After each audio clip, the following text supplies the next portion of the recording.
Hello dancers, my name is Aleksandar Bonev and I'm the founder and co-owner of North Shore Dance Society in Glencoe.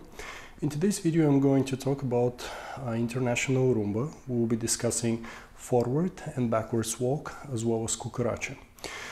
We'll touch base with correct posture, with the correct body movement in between transition, with body settlement, as well as timing. Enjoy the video. Alright guys, that's pretty much everything nice that happens in our life. We need to begin by putting everything in correct order. And the correct order in dancing typically means posture and settlement one foot from the other.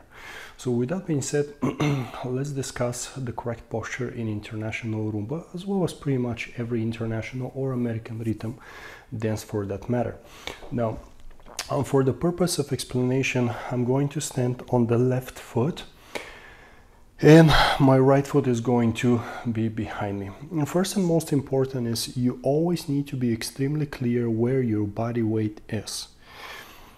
With that being said, when you're beginning your international rumba forward walk, obviously that's what we're talking about, I rather you're not being split weighted or obviously back weighted, meaning standing behind your foot.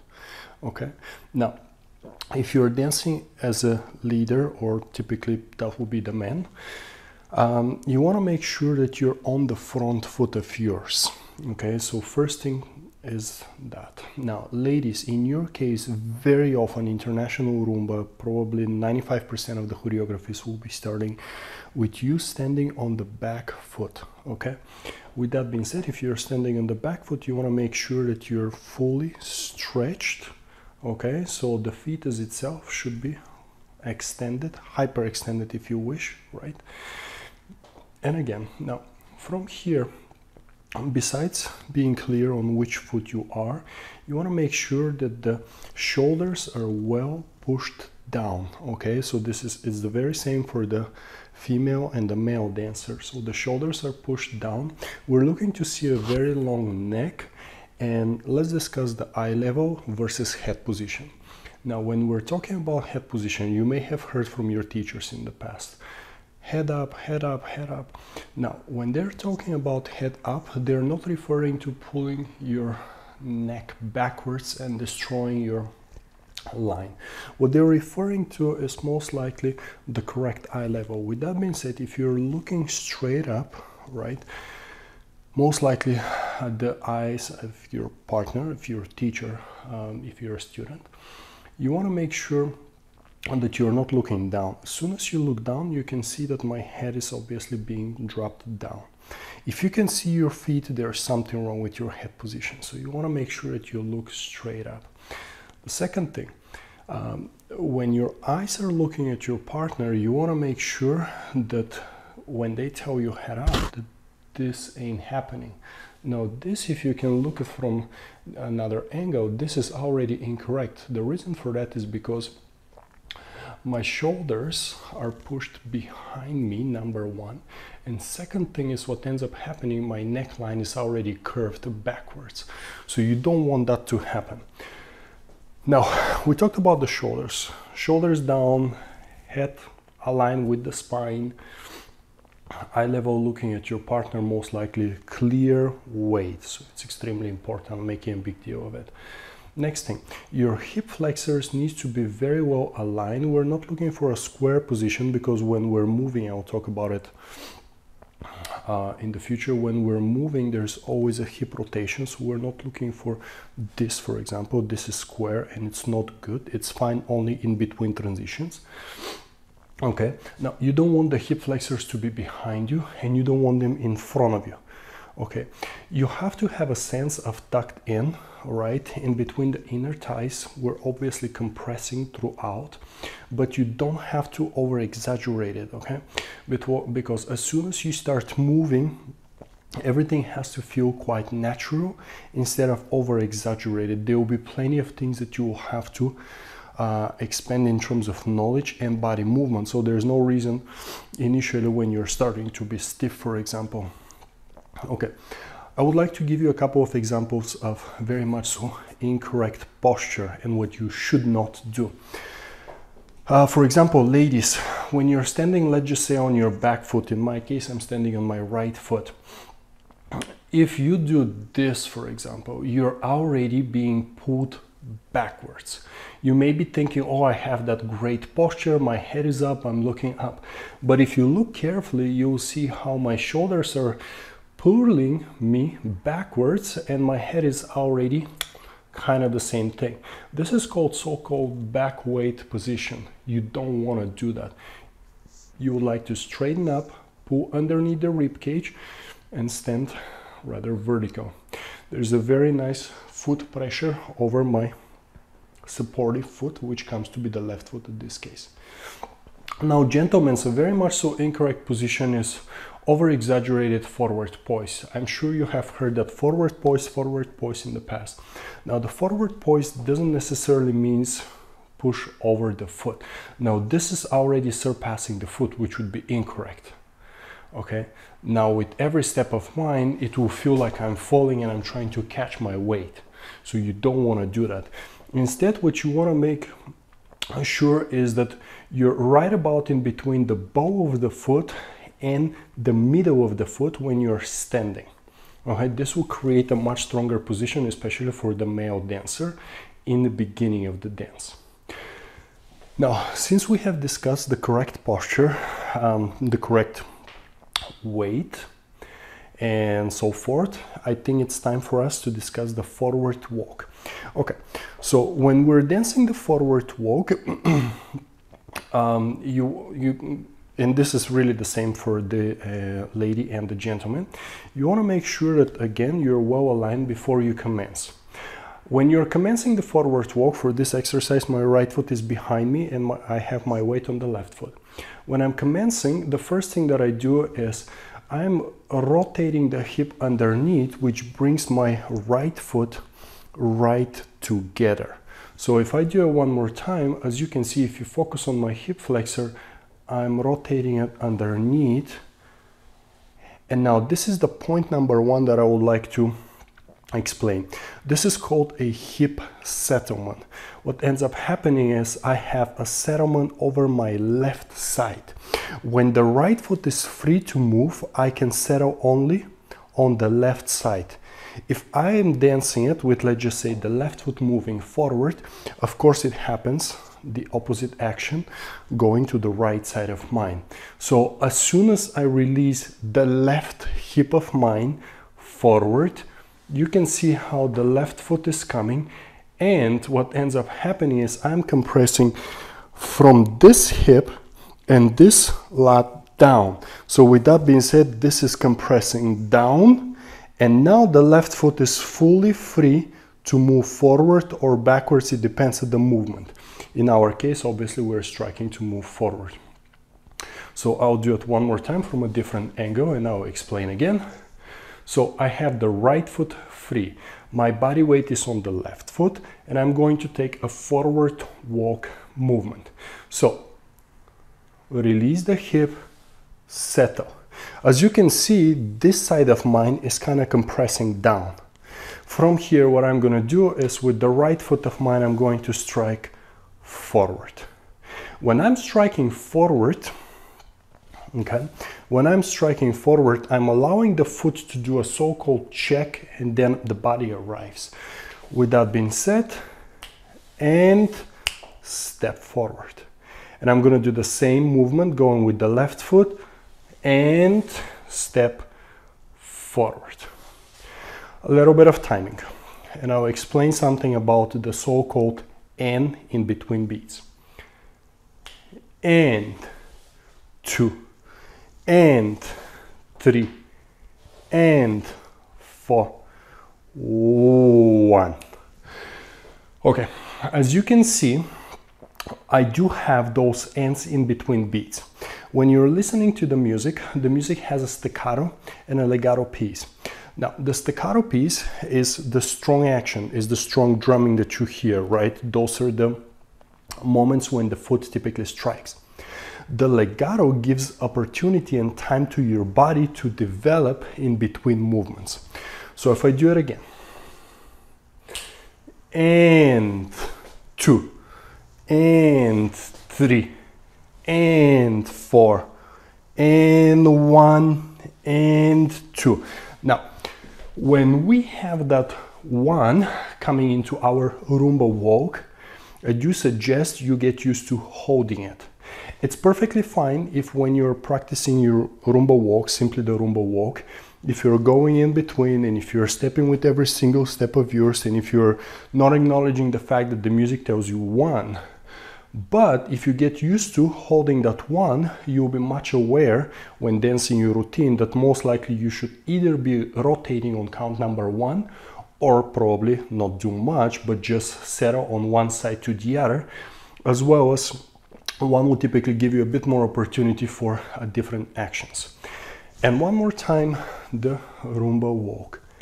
And 2, and 3, and 4, and 1, and 2. And from a different angle. 1, and 2, and 3, and 4, and 1, and so forth. All right. Now that we have discussed the forward walk, I would like to point a couple of things that I typically don't like seeing in my students, as well as other students when I'm participating in dance events. Okay, ladies, this is specifically a message for you. When you're dancing international rumba, please don't overdo your hips, okay, your hip action. The reason why I'm saying it is because often that compromises your posture, often that compromises the good footwork and so forth. So there's so much being involved in a dance like international rumba that focusing on your hips is often a mistake. With that being said, often what we see, right, or we see no foot pressure, no posture whatsoever, and then you come and you ask your teacher or me sometimes, how is my hip? Like, did I move my hip enough? I'll be like, oh, great, like you moved your hip so much, I have no idea what to do with it right now. Making a big deal of it. The hip is a natural reaction of your movement. Do not overthink about it.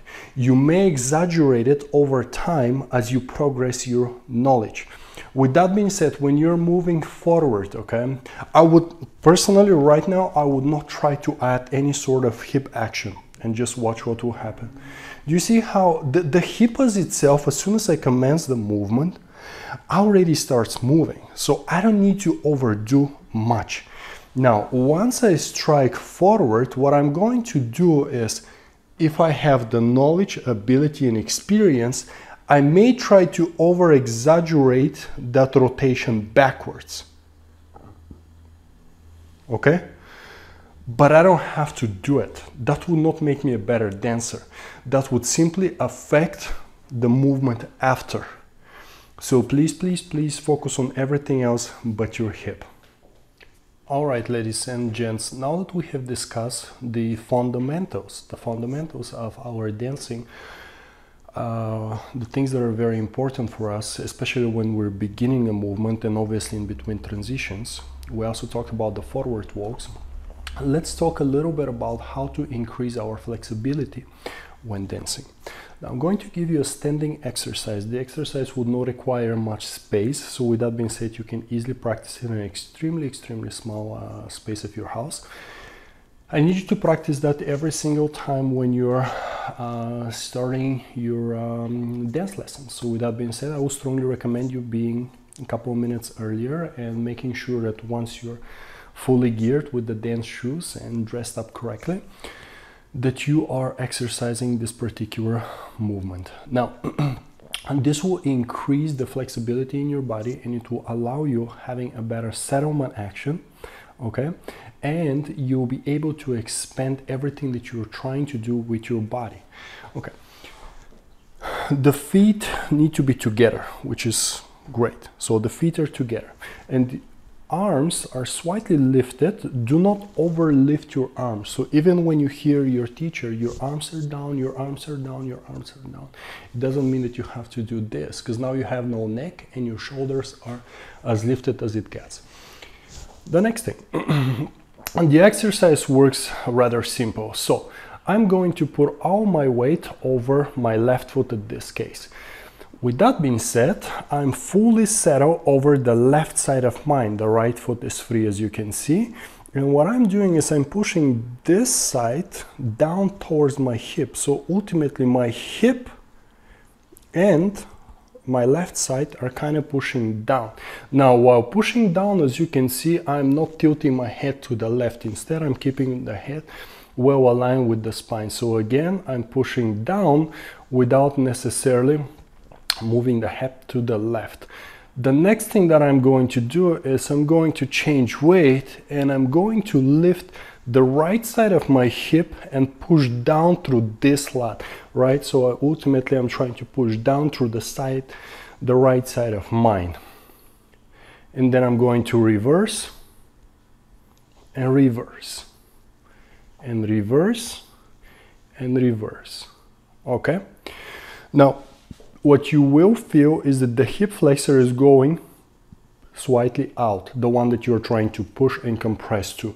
It's okay, like there's not a problem, because the more you settle, or ultimately the more pressure you put towards the side, you can see what ends up happening.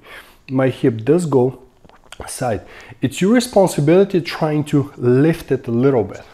So if you see it from a different angle, I suppose, focus on my right side, what ends up happening, as soon as I start settling, the hip already moves to the right. What I'm going to do is I'm also going to compress in, right?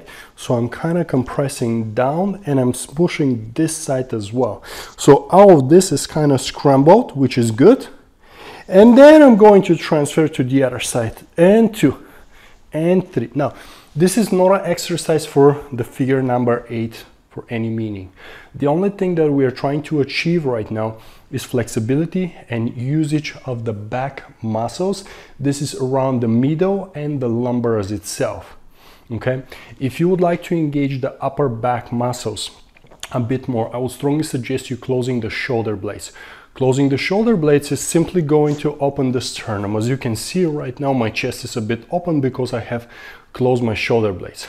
Now, for those of you that are not used to using the upper muscles, sometimes your teachers may tell you, close the shoulder blades more, close the shoulder blades more and more and more. When you feel that you're overdoing it, that's the moment that you have to stop, pause, and balance yourself, and balance the usage of the muscles that you're trying to do. Okay, but often what we see whatsoever is that the feet are moving, yet the upper body is not necessarily engaged, and that's the main reason why we constantly remind our students. Alright guys, and before I continue with the next topic of ours, I would like to remind you that this is the Dancer's Book YouTube channel. If you have not subscribed, please don't forget to subscribe. Hit the like button if you like the video. If you don't like the video, you can leave it right now. But anyway, that will help our channel grow, so please don't forget to subscribe to our channel if you're watching the video. And stay tuned for more. Browse through our playlists. We have everything starting from Zumba to international Rumba and slow foxtrot, so quite a variety. You may see some of our dance performances with my wife Olga. We do have a separate playlist for that. And now back to business. Our next topic is going to be backwards walk. Backwards walk are not necessarily the typical way how our existing is used to. With that being said, when I'm moving backwards, even if I'm just walking, I do feel rather insecure. Comparing with moving forward, I do feel like I'm falling and so forth. So there's really so much happening when I'm moving backwards that I constantly need to be aware of. Now, translating this to international Rumba, what that it means is it's difficult. So you do have to be so aware of the posture of the legs and so forth. So everything that we have discussed earlier in the video will definitely apply here. So you want to make sure that you Scroll back to the beginning if you don't remember what I talked about. You look at it and you apply pretty much everything that we have discussed in terms of posture and body position and so forth. Okay, before I commence with the exercise, I would like to make a big point here. There is no number 8 figure on the way moving backwards. Do not try to attempt it. You should not be doing it whatsoever. Regardless what level of dancer you are, it simply does not exist. So now let's move to the back walk. For the exercise, I'm going to have my right foot in front of me, well pointed. Now, while standing, both of your legs should be straight. So don't look for any kind of softness, don't do any sort of pretty figures unless your choreography requires it. Okay, you have to be over your standing foot, which in my case happens to be the left foot. I'm very well tucked in from the center and inner thighs are well closed. Both of my feet are naturally turned out, so-called V-shape and so forth. They're naturally turned out. When I commence the movement, the first thing that I do is I'm rotating the hip flexor or pulling it backwards, to put it this way. So with that being said, the foot comes naturally in. The feet do brush, or the feet do go very close, instead of, from a different angle, instead of just passing it backwards with a fist space in between. That would be simply incorrect. Now, after the feet are together, you don't see a body movement, as you shouldn't whatsoever, okay? You may see some elevation and like an action from the top, but the general concept is that we're focusing on leg work here, and from here I'm going to point the foot behind me before I place the body. I'll do it one more time. You're for sure noticing how I'm softening the move that it's moving in between, which is correct. And then from here, I'm going to point and arrive on a straight knee. Yes, I do have a hip settlement in between.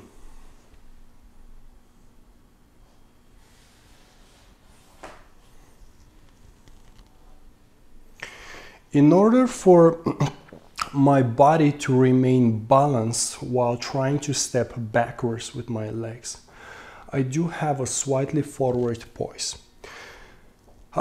In my forward walk explanation, I talked about the forward poise and how dangerous that can be.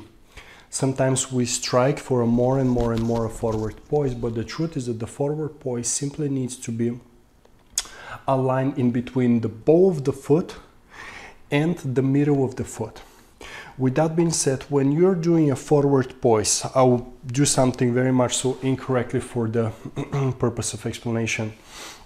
If I'm here, for example, number one is that my standing foot has no weight whatsoever. And if my weight is incorrect, because it is right now, then it's very difficult for me to expect to move backwards, or to move backwards as a quality movement. With that being said, you have to make sure that you, besides having that so-called forward poise, that you're clear with the weight change. That in fact is going to help you balance how much forward poise you need. The more forward poise you have, the more you have to struggle with your balance. So being perfectly aligned with your spine, being vertical, I say go for it. This is good. Now, the forward pitch happens gently, very little, and just enough to balance the body. It's not an exaggeration in any meaning. With that being said, when I'm moving here, if I have the over-exaggerated forward poise, first thing first, now I'm on the top of my foot that has to move. Even if I make it work, now I'm way surpass my legs, which shouldn't be happening. Now I'm reaching backwards, and what am I going to do? I'm trying to catch my balance on the way back. Be careful with your forward poise. Back to number 8 that I initially said should not happen on the way backwards. If I try to roll the hip and to do any kind of movements on the way backwards, I would for sure not succeed much with my number 8 whatsoever. So what I want you to think of is that focus on the posture, focus on the brushing action, keep your feet on the floor, okay, and transition from foot to foot. It's extremely important that you always feel where the body weight is and that you settle correctly. So when moving backwards, my body weight is on the right foot, it's well settled, it's obvious because this is compressing, you can see it. From here, it remains here. Boom. After I step here, I'm going to change, which actually helps me bringing the moving foot. It remains there, and now I'm going to change to the other foot, and so forth. All right then, I hope that the forward and the backwards walk are working better for you, that you understand a bit more about how to move, and that you're more clear with your posture and what you should not be doing. The third and last exercise movement we're going to do is a cucaracha. Cucaracha is actual side action, and the main reason why I'm giving you the cucaracha today is because of the number 8. I was so against it and you're moving backwards. Well, number 8 would apply very much so in your cucaracha. Now, before I proceed with the figure, I would like to let you know that my next video is going to be an actual mini routine that I'll ask you to do every single time when you're warming up in your international Rumba. The routine is not mine. It's a combination between 3 or 4 steps, and it's being taken from a few former world champions that have been warming up and exercising with this particular routine. So make sure that you stay tuned for the next video of mine, because it's going to be again on international Rumba, but a dance routine that you can warm up and exercise with. Now back to cucaracha. When we're dancing the cucaracha, typically we start with feet closed. Okay. For the exercise, I'm going to commence to the left, and the first thing I'm going to do is I'll simply do it without much explanation, and then I'll give you a bit more.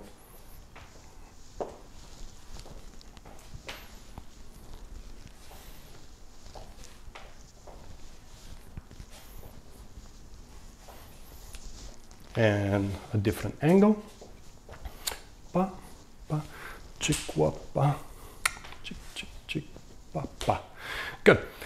When we're dancing a cucaracha, we do have the number 8, and let's talk about it.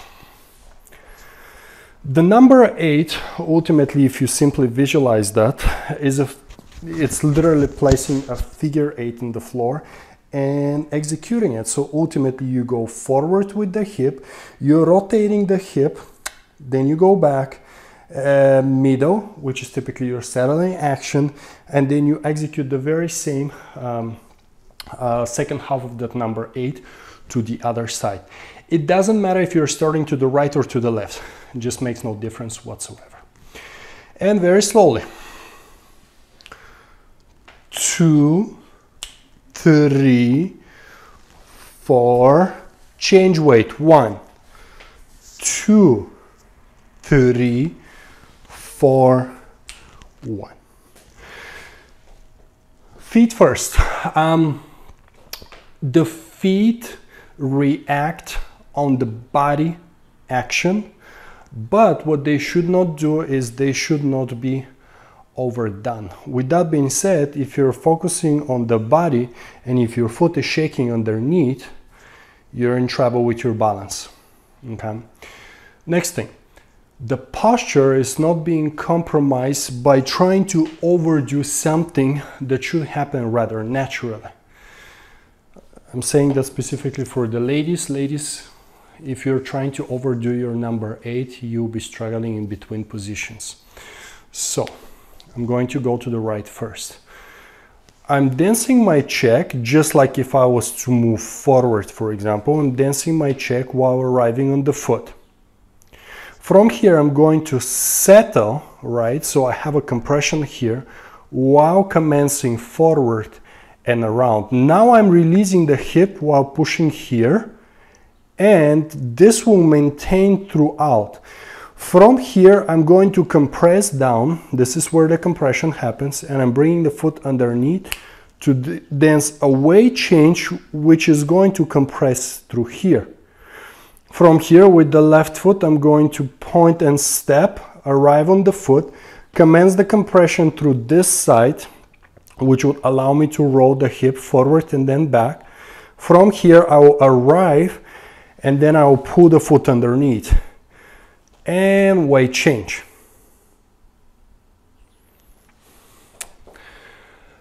All right, I think it's about time for me to finish the video. I hope that it's not too long, that it's not boring whatsoever. Probably not the funniest guy. I would like to thank you for being with me today. Please practice your international forward and backwards rumba walk. Focus on the posture and body position. That's the most important, and then everything else. The key for success, besides a lot of practice and a good amount of dance lessons, for good or bad, is to be disciplined. So the more disciplined you are with yourself, the better your movement will be. In order for you to express yourself and to demonstrate the art that you're trying to create, you have to be very well disciplined during practice. Because once you start performing, essentially, my microphone is killing me today. I forgot my clipper. Once you start performing, you will most likely have no time to think. The worst thing that a performer can do is think while performing. So that's not a good stage to be. If you're trying to improve and think while you're performing, then you're in a big trouble. Practice smart and watch more of our videos. I hope that they're helpful. Stay tuned for more videos. I'm recording this video during coronavirus, so a quick message. I hope that everyone is staying at home and being healthy. See you in the next video with international rumba choreography, for a basic choreography for a great warming up.